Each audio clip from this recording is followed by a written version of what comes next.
सहनाववतु सहनौ भुनक्तु सह वीर्यं करवावहै तेजस्विनावधीतमस्तु मा विद्विषावहै।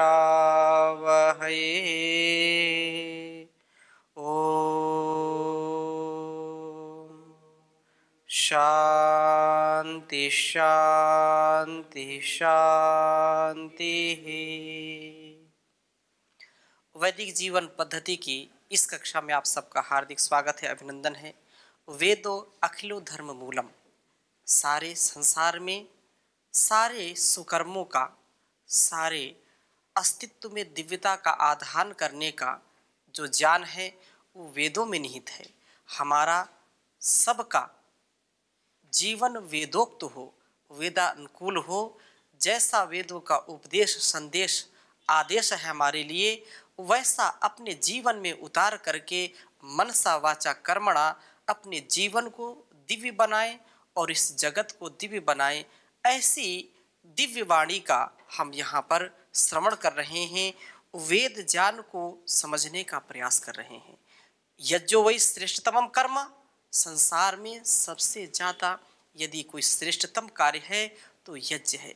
और यज्ञ का भाव सभी के अंदर हो, इंट से लेकर के एलिफेंट तक सभी उस परमात्मा के द्वारा दिए गए निर्देश का पालन करते हैं। चाहे सूर्य हो, चंद्र हो या रात्रि हो, दिन हो, किसी भी प्रकार से जो एक विधान ईश्वर ने बनाया है, जो संविधान बनाया है, उसका कोई भी अतिक्रमण नहीं कर सकता है। चाहे छोटा सा कोई पशु हो, पक्षी हो या वनस्पतियां हो, एक व्यवस्था है, एक जो वातावरण है, उनके लिए जो पर्यावरण परमात्मा ने बनाया है, उसका सब अपने अपने जीवन में उस मर्यादा का पालन करते हैं। हम भी ऐसी मर्यादा में बंधें, ऐसे अनुशासन में बंधें जिससे कभी पतन ना हो, सदा सर्वदा सर्वत्र उत्थान ही उत्थान हो, एक क्षण के लिए भी पतन ना हो, क्योंकि असंयम मृत्यु है और संयम ही अमृत पद है। इसलिए हमारे जीवन का संयम किससे बढ़े, ये वेद ज्ञान है। वेद का पढ़ना, पढ़ाना, सुनना, सुनाना सभी आर्यों का अर्थात श्रेष्ठ जनों का परम कर्तव्य है। यह हम सबका परम सौभाग्य है कि हम वेदों की अमृतमयी वाणी का पान कर रहे हैं, सुन रहे हैं, श्रवण कर रहे हैं और समझने का प्रयास कर रहे हैं। यज्ञ के विषय में पिछली कक्षाओं में से बहुत चीज़ें हमने सीखी। बहुत बीच बीच में ऐसे बिंदु आए जिनको हमने कभी शायद चिंतन भी ना किया हो। आज नया मंत्र, क्योंकि हमने यजुर्वेद के 18वें अध्याय के 25 मंत्र तक स्वाध्याय कर लिए थे। बहुत उत्तम बात है, क्योंकि वेद संकीर्ण विचारधारा नहीं रखता है। मानव मात्र के लिए, प्राणी मात्र के लिए यह वेद विज्ञान है और इसके लिए, मानव के लिए और इस सृष्टि के लिए क्या कल्याणकारी है, उसका यहाँ पर गुणगान किया गया है। इस 26वें मंत्र में तुर्यौ ही गौ के विषय में विशेष चर्चा की है और यहाँ पर कहा त्रैवीश चमे द्वितीयवाट चमे द्वितीयौही चमे पंचविश चमे पंचावी चमे त्रिवत्स चमे त्रिवत्सा चमे तुर्यवाट चमे तुर्यौही चमे यज्ञेन कल्पन्ता। कहा त्रविश चमे, त्रैवी चमे, ये त्रैवी चमे,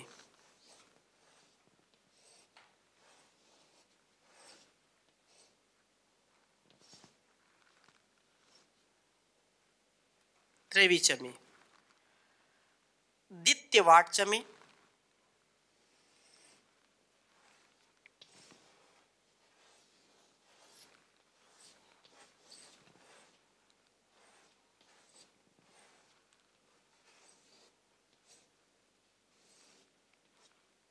द्वितीयवाट चमे,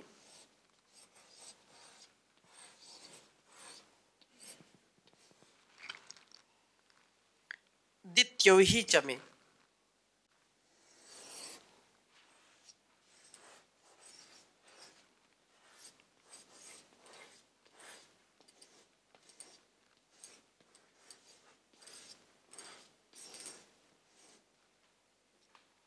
द्वितीयोही चमे।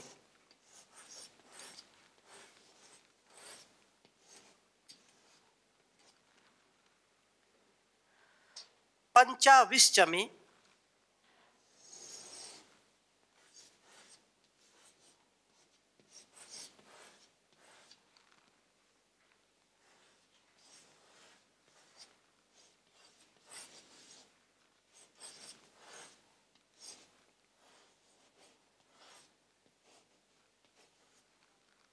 पंचाविश चमे, पंचावी चमे,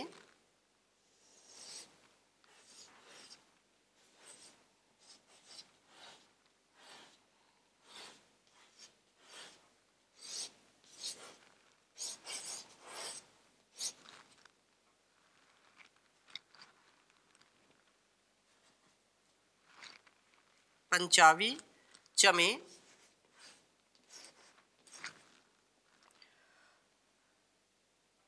त्रिवत्सस चमे,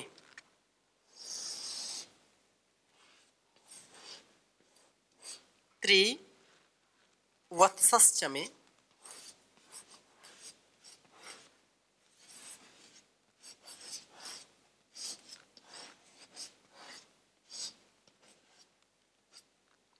त्रिवत्सस चमे, त्रिवत्सा चमे,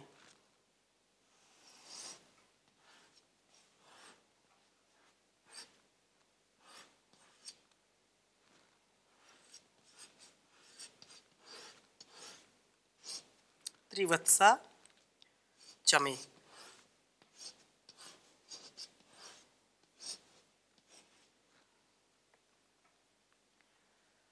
तुर्यवाट चमे,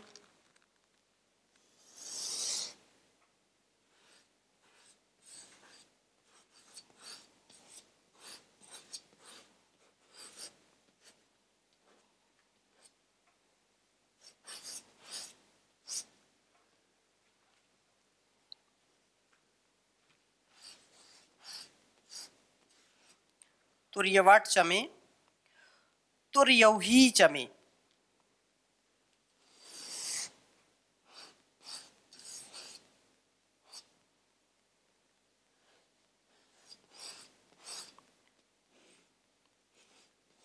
तुर्यौही चमे।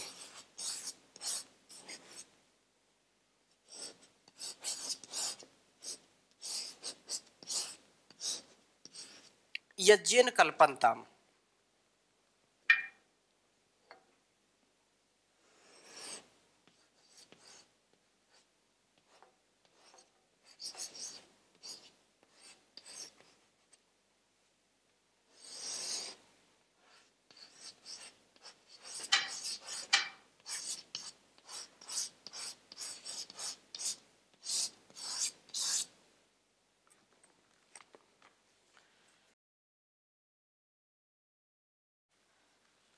एक बार उच्चारण करेंगे।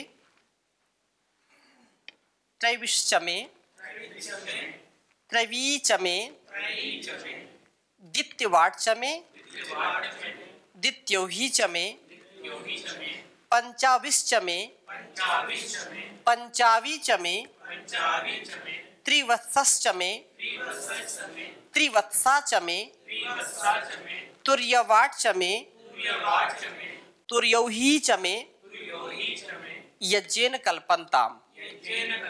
पुनश्च त्रैविश्चमे, त्रैवीचमे, द्वितीयवाट्चमे, द्वितीयोहीचमे, पंचाविश्चमे, पंचावीचमे, त्रिवत्सश्चमे, त्रिवत्साचमे, तुर्यवाट्चमे, तुर्यौहीचमे, यज्ञेन कल्पन्ताम्। तो इस प्रकार से यह जो विशेष बात कही है यहाँ पर ध्यान देने योग्य बात है कि इतनी उदात्त भावना है। और ये कहा कि जैसे 24 मंत्र में और 25वें मंत्र में देवों के धारण करने की बात आई थी कि मैं एक देवता का धारण करने वाला बनूं, 2 देवताओं को धारण करने वाला बनूं, और धीरे धीरे करके फिर 33 देवताओं का मैं हूं। मेरे जो है 33 देवता हो, अर्थात वो मेरे अनुकूल हों। इस शरीर में के भी देवता मेरे अनुकूल हों, बाहर के देवता भी मेरे अनुकूल हों। और यहाँ पर फिर 25वें मंत्र में कहा कि मैं 24 वर्ष, 36 वर्ष और 48 वर्ष का आदित्य ब्रह्मचारी बनूं। ऐसा सामर्थ्य मेरे अंदर आए कि 24 को यज्ञ से संपन्न करके मैं वसु बनूं, 36 वर्षों के यज्ञ से क्लिप्ति करके मैं रुद्र बनूं और 48 वर्षों के यज्ञ संपन्न करके मैं आदित्य बनूं। ये बड़ा विज्ञान है। जो 24 वर्ष का ब्रह्मचारी होता है वसु बनता है, वो बसाने का हेतु बनता है, अर्थात उसमें कुछ परिपक्वता आ जाती है। 24 वर्ष के पहले विवाह करना उचित नहीं होता है, तब 24 वर्ष तक सारी धातुएं पुष्ट हो जाती हैं। और यदि ये बहुत ही सामान्य एक प्रकार से ब्रह्मचर्य है, इसके बाद फिर जो विशेष इसको वसु कहा, और जो रुद्र ब्रह्मचर्य है वो 36 वर्ष का होता है, 48 वर्ष का ब्रह्मचर्य आदित्य होता है। और इतना जो ब्रह्मचर्य का अखंड पालन करता है, इसका वो 4 गुना उसकी आयु बढ़ जाती है। यदि 24 वर्ष उसने अखंड ब्रह्मचर्य का पालन किया है तो 24 का 4 गुना करेंगे तो कितना होगा? 96, मतलब लगभग 100 वर्ष। और यदि 36 वर्ष करेंगे तो कितना होगा? और 48 वर्ष करेंगे तो लगभग 200 लगभग होगा। ये जो वेदों की बात है, जो ऋषियों की बातें हैं, हम इनको ऐसे ही हंसी में उड़ा देते हैं, ये तो है नहीं, संभव नहीं है, परंतु इस पर रिसर्च की आवश्यकता है। और ऐसे बहुत आपको उदाहरण मिलेंगे अभी भी, जो 120 और 150 वर्ष तक के लोग अभी भी तो विद्यमान हैं इस धरा पर। तो अपने जीवन को हम ब्रह्मचर्य बनाएं, ब्रह्मचर्य युक्त हम जीवन जिएं, ऐसी बात पहले कही थी। और इसमें क्या कहा कि यह तभी संभव है यदि हम वसु ब्रह्मचारी बनना चाहते हैं, रुद्र ब्रह्मचारी बनना चाहते हैं, आदित्य ब्रह्मचारी बनना चाहते हैं, तो उसके लिए हमारा आहार, विचार, व्यवहार, दिनचर्या बहुत अच्छी होनी चाहिए। इसके संदर्भ में ये बात कही आगे की कि हमारा यह जीवन तभी इतना सुंदर, इतना भव्य बन सकता है जब सात्विक आहार हो। और उसके लिए सात्विक वृत्ति बनने का जो है संभव आहार की शुद्धि। आहार शुद्धौ सत्व शुद्धि। आहार की शुद्धि से ही हमारा सारा अस्तित्व चलता है। जैसा खाएंगे अन्न वैसा हो जाएगा मन, जैसा पिएंगे पानी वैसी हो जाएगी वाणी। तो ये बहुत बड़ा विज्ञान है। अब इसको लोग नहीं मानते हैं तो उसका दुष्परिणाम भोग रहे हैं। जो इस विज्ञान को नहीं समझ रहा है उसका वो दुष्परिणाम भोग रहा है। ठीक है, एक्सपेरिमेंट नए नए कर रहे हैं। कहते हैं कि बादाम खाने से बुद्धि नहीं बढ़ती है, बढ़ती होगी थोड़ी बहुत, ठोकर खाने से ज्यादा बढ़ती है। अनुभव व्यक्ति का जब खुद का होता है तो व्यक्ति को पता चलता है। छोटी अवस्था में जब छोटा बालक चीजों को समझने का प्रयास करता है, बार बार आग के पास जाएगा, माँ उसको रोकती, मत जा बेटा, मत जा बेटा, वो जाएगा जरूर। जिस काम को रोकेंगे उसमें ज्यादा प्रवृत्त होगा। और जब वो हाथ अग्नि में उसका जाता है, जल जाता है, तब फिर दोबारा नहीं जाता है। तो ये मानवीय प्रवृत्ति है, ये मानवीय दुर्बलता है, ये ह्यूमन वीकनेस है कि वो स्वयं करना चाहता है। लेकिन यदि आप तो पुरुषों के जो है वचनों में हमको श्रद्धा है, आगम प्रमाण में हमको श्रद्धा है, तो हम वैसा मान करके वैसा जीने का प्रयास करेंगे तो हमको ज़्यादा समय उसमें लगाना नहीं पड़ेगा। एक्सपेरिमेंट में इतनी जो सामर्थ्य और शक्ति खर्च हो जाती है वो खर्च नहीं होगी, वो हमारी उन्नति में लग जाएगी।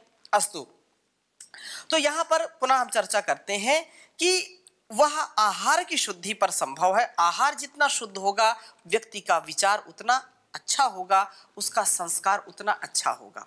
इसलिए यहाँ पर यह बात कही कि सबसे ज्यादा सर्वोत्तम सात्विक और पूर्ण भोजन के रूप में गोदुग्ध को आदिकाल से ही, प्राचीन काल से ही इसको मान्यता मिलती रही है और आज पूरा विश्व इस पर रिसर्च कर रहा है।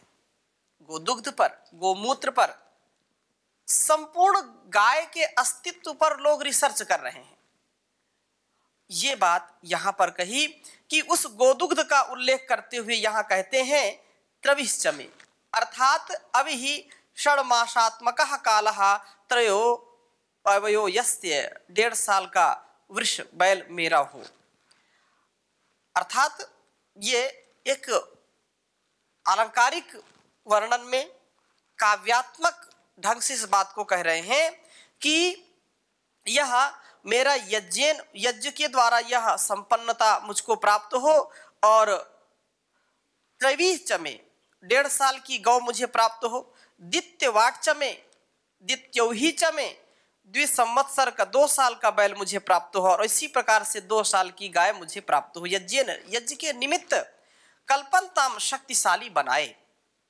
पंचावी चमे 2.5 साल का बैल मुझे प्राप्त हो और इसी प्रकार से 2.5 साल की गौ मुझे प्राप्त हो। यज्ञ के हेतु समर्थ मुझको करे, मैं यज्ञ संपन्न करने का सामर्थ्य प्राप्त कर पाऊं। और गाय नहीं होगी तो यज्ञ कैसे होगा, घी कहां से आएगा, घी घृत नहीं होगा तो यज्ञ कैसे संपन्न होगा। वो मेरे अंदर का सामर्थ्य जो वीर्य है, जो मेरी सप्त धातुएं हैं, वो यदि पुष्ट नहीं होगी तो मैं यज्ञ कर्म कैसे कर पाऊंगा, मैं लोक कल्याण कैसे कर पाऊंगा।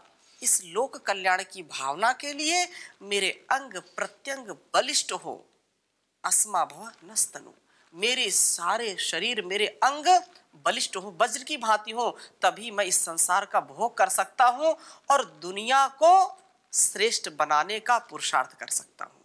तो बाहर भी जो हम यज्ञ करते हैं, अग्निहोत्र करते हैं, उसके लिए भी घृत की आवश्यकता है और मेरे अंदर का भी जो यज्ञ है, मेरे अंदर का जो सामर्थ्य है, उसके लिए भी गोदुग्ध, गोघृत, मक्खन, दही आदि जब तक नहीं खाएंगे तब तक बलिष्ठ कहां से होंगे। इसलिए ये बात कही यहां पर। और त्रिवत्सश्चमे, त्रिवत्साचमे संवत्सर, 3 साल का बैल मेरा हो और 3 साल की गौ मुझे यज्ञ के हेतु समर्थ करे। तुर्यवाटचमे तुर्यौहीचमे तुर्यम वर्षम वहति इति, 3.5 साल का बैल मुझे प्राप्त हो और 3.5 साल की गौ मुझे प्राप्त हो, यज्ञ के निमित्त कल्पनताम शक्तिशाली बनाए। भावार्थ यह है कि हमारे पास 1.5 साल की उम्र से लेकर के 3.5 साल तक की उम्र के बैल और गाय हों, मतलब वो समर्थ हो, शक्तिशाली हो, दुधारू गौवे हों, दुधारू गौवे हों, जिससे मेरे और मेरे परिवार का सामर्थ्य बढ़ता जाए, शारीरिक सामर्थ्य भी, यज्ञीय सामर्थ्य भी बढ़े, कल्याण की भावना से सदा मैं ओतप्रोत रहूं। और इसके बाद 27वें मंत्र में भी ऐसी ही बात कही, उसको इसी मंत्र का वह पूरक मंत्र है, इसको भी लिखेंगे। यज्ञ के लिए गो अर्थात गाय का होना परम आवश्यक है।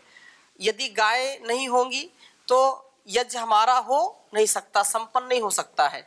यज्ञ कर्म के लिए गाय का होना आवश्यक है। और गो अर्थात हमारी इंद्रियां भी, यदि हम अपने इस शरीर से भी यज्ञ करना चाहते हैं, शरीर का मतलब परोपकार की भावना से, कल्याण की भावना से जो भी हम कार्य करते हैं वो यज्ञ कार्य होते हैं और हमारी इंद्रियां गो कहलाती हैं। यदि गो नहीं होगी, हमारी इंद्रियां नहीं होगी, देखने की शक्ति नहीं होगी, कानों में सुनने की शक्ति नहीं होगी, रसना में बोल, इसको भी गो बोलते हैं, वाणी को भी क्या बोलते हैं, गो बोलते हैं।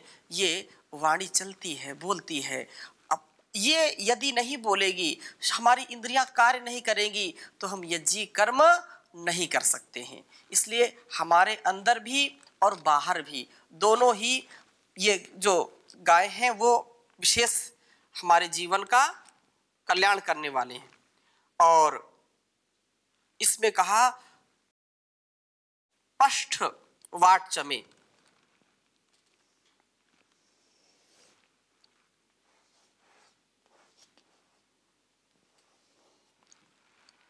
पष्ठ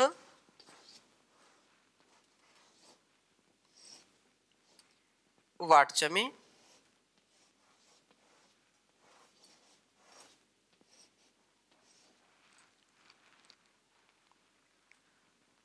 पष्ठौ ही चमे,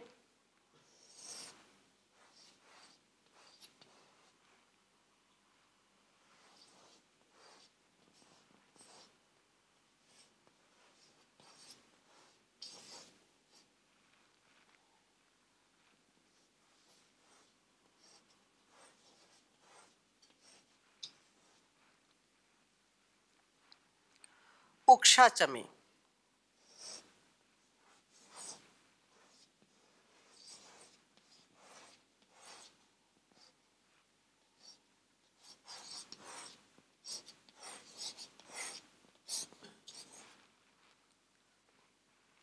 वशा चमे,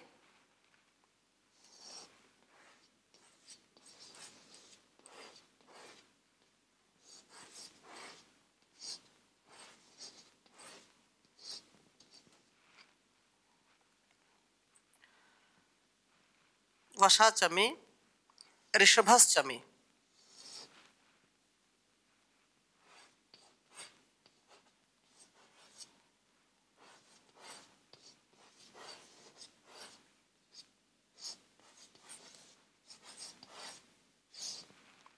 ऋषभस चमे,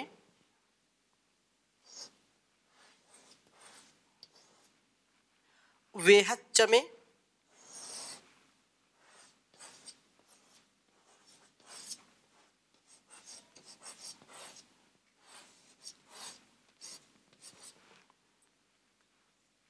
वेहत चमे, और इसके बाद कहा आनडवान,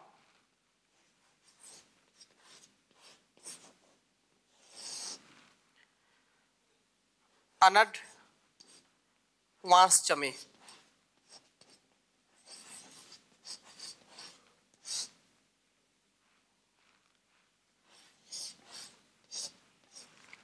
अनड वांस चमे, धेनुष चमे यज्ञेन कल्पन्ताम,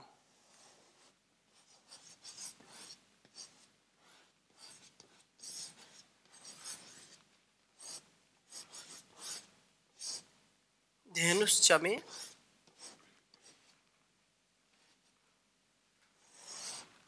यज्ञेन कल्पन्ताम।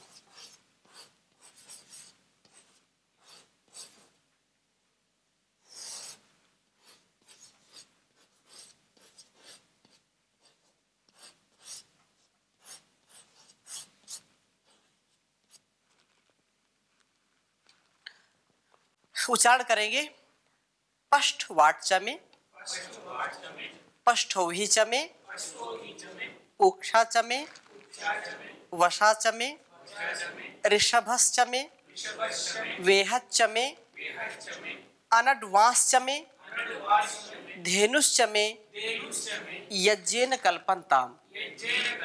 पुनश्च एक बार फिर से बोलेंगे पष्ठ वाट चमे, पष्ठौहि चमे, उक्षा चमे, वशा चमे, ऋषभस चमे, वेहत चमे, अनडवांस चमे, धेनुष चमे, यज्ञेन कल्पन्ताम। बहुत अच्छी बात कही। कहा कि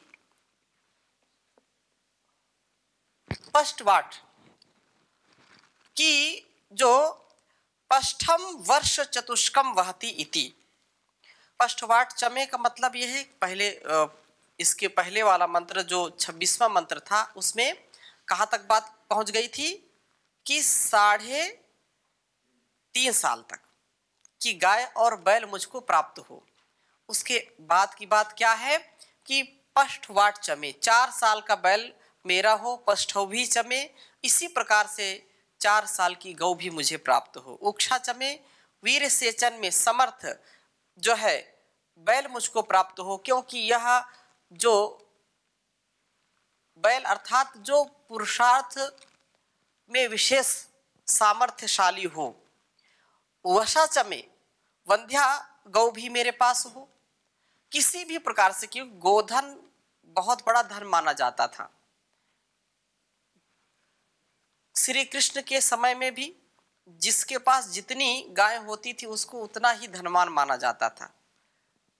इसलिए गोधन भी विशेष मान करके आज लोगों की जो ऐसी परिस्थिति हो गई कि दूध देना गाय ने बंद कर दिया तो उसको छोड़ देते हैं, गली गली बेचारी मारी मारी फिरती है।